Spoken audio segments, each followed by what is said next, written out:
Hey everybody, welcome and happy Thursday. It is I, your songwriting partner, your co-producer, and as always, your friend Joe Seeby. And happy Thursday, guys. And Thursday is part of our creative writing series that we like to call Picture This.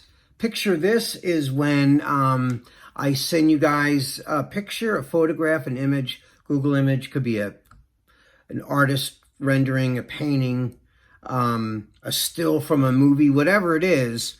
And you have to write a chorus based on whatever image that I give you guys. This is a really fun exercise, but it's a very detailed and very, you really got to commit when you do this, because I really want you to really look at the photograph that I give you and really get in your brain and really get inside your imagination. And I really want you to unlock daydreams. And I want you to write down everything that you see based on the photograph that you're looking at, whatever that is that I give you. Write down everything that you see in the photograph, like, all the physical aspects of it. Write it down. Write it down. If there's like a woman in a red dress, write down woman lonely, looks lonely in a red dress. Write that down. Put that down. And then all the elements. And then I want you to leave another column for the emotional side. What does this picture make you think about?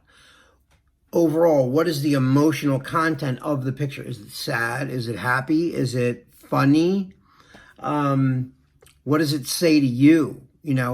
And again, this is a really great way to jumpstart your creativity. I tell you guys this all the time, and I'm never going to stop telling you this because it's so vital to what we do in this class. I want you to really, look and study the picture, and whatever that picture makes you think about, then that's what it makes you think. There's no wrong way. The only rules of this whole thing are it has to rhyme and it has to be universally understood. What I mean by that is it can't be like an inside joke between two friends. Like you say something and only you and a couple people understand what that means.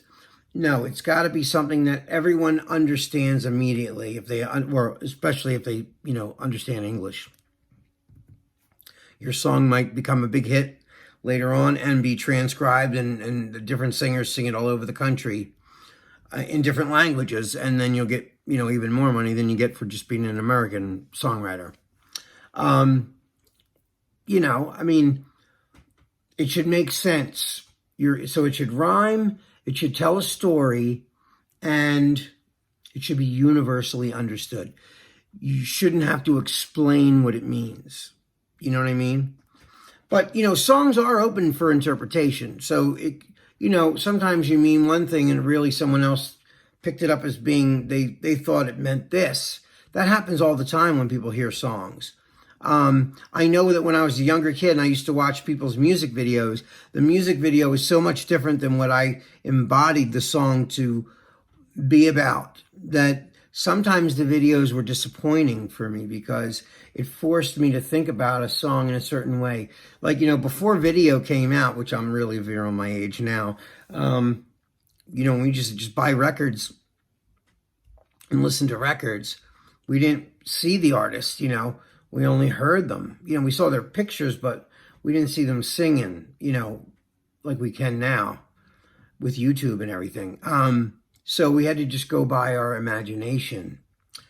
And things are up for interpretation, what you perceive a song to be about versus what, even if you ask the original writer what they think the song's about, it's going to be different than what you think the song's about.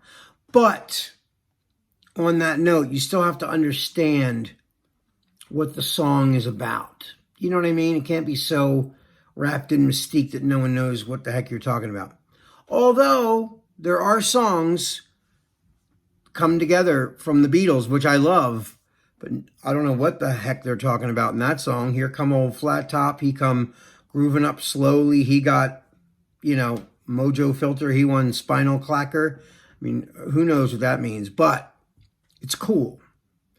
And sometimes you just say, I don't care. This is what I'm writing, period. People either like it or they don't. And that's really what it comes down to with anything. You know, you make somebody a bowl of soup, they're either going to love it, and some people are going to be, it's okay. Some people are going to say it's the best soup they've ever eaten. So it's all according to the person that's listening or that's eating or, you know, whatever you're doing for that person. So, but this really helps me jumpstart my creativity because I'm not always feeling creative. And sometimes I'll watch a movie will inspire me. Other songs inspire the crap out of me.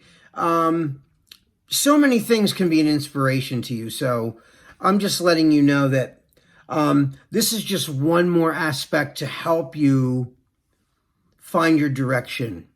Sometimes, you know, like I said before, I might have a writing session between 5 and 8. And I'm lazy that day. I don't really want to do anything. I just want to kind of fumble through my phone and answer text messages or, you know, catch up on my emails or whatever. And I don't really care about writing music, but I have a session today and somebody's paying me money to be creative. I better be creative and I better impress them with, you know, how well I can conjure songs up without, you know, and these are just my little Jedi mind tricks to help come with that. So right now, without further ado, I'm going to show you a picture of for the picture this today. So here it is.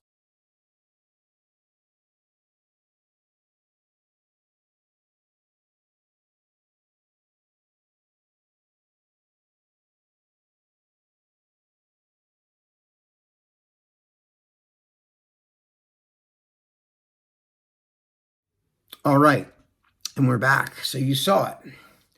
It's like a guy he's like pulling the page back, like an outline of a guy, and, you know, half the page is like fire and the other page is like he's pulling it open. To me, it looked like what I got out of it looked like he was trying to find heaven through, he was trying to change the whole image, right? So now what you see there and what I see are going to be two totally different things. And but when you study this picture, this is what I want you to do. I want you to stare at it. I want you to stare at the picture until you almost go off into a daydream. Like your eyes are open and you're looking at the picture, but you're not looking at it anymore. You're actually up in here and I want you to stare at that picture until you kind of space out into a daydream. And then when you pull back and you become aware of yourself again and you're not in that daydream mode, I want you to write down everything you see in that picture, like I said. Everything. What does it make you think about? What is the overall tone of the picture? Is it happy? Is it sad? Is it make you angry? Does it make you happy? Does it make you laugh? Does it make you whatever? You know, whatever emotion it pulls out of you. What the overall color and tone of it are. Write those things down in your book, you know. Get your notebook. Write down everything that image makes you think about, okay? Okay, so what I'm going to do right now is I'm going to read you the lyrics that I wrote based on the image, okay? So, and of course, you know, you want things that always kind of reflect on people's emotions. And what better emotion is than love, right? Love or lack of love or, you know, love is always a great uniter. People have always gotten their heart broken before or have had feelings for someone who didn't have feelings back for you or whatever, or didn't treat you with the same level of love that you treated them, or vice versa. Maybe someone just dotes on you hand and foot and you don't want them to because, you know, who knows why, you know. But anyway, so I always go for the more melodramatic to gather my lyrics from. And even in my daydreams, I do that. So I pictured this when I saw the picture. For me, I pictured it like this person had to walk through hell. And that picture represents like paying your dues to get to heaven. You know, you have to walk through hell if you want to go to heaven. That's kind of what, but I put it into terms of like a relationship. So what I wrote was, if I could find my way right back to you, there's nothing in this world I wouldn't do. And even with the pain you've put me through, I would walk through the fire of hell to get to heaven. And then I repeat it. So, if I could find my way right back to you, there's nothing in this world I wouldn't do. And even with the pain you've put me through, I would walk through the fire of hell to get to heaven, baby. So, to me, it just kind of reminded me of like, if I could just have you in my life again, I would go through all the horrible stuff just to have you.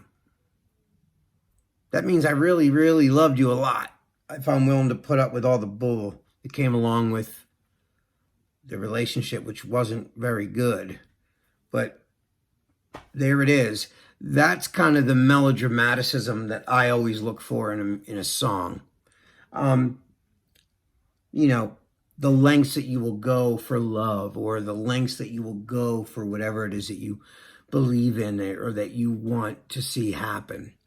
So guys, that is all the time that we have for tonight. I can't wait to see what you write based on that image. Until then, you guys, this is your songwriting partner, your co-producer, and as always, your friend, Joe Sebi. I love you guys. I miss you, and be safe. And I will see you guys tomorrow, because we're going to put a melody to this, and I'm going to show you how I created the melody that I put to this. All right, guys. So having said that, I will see you guys tomorrow. Peace.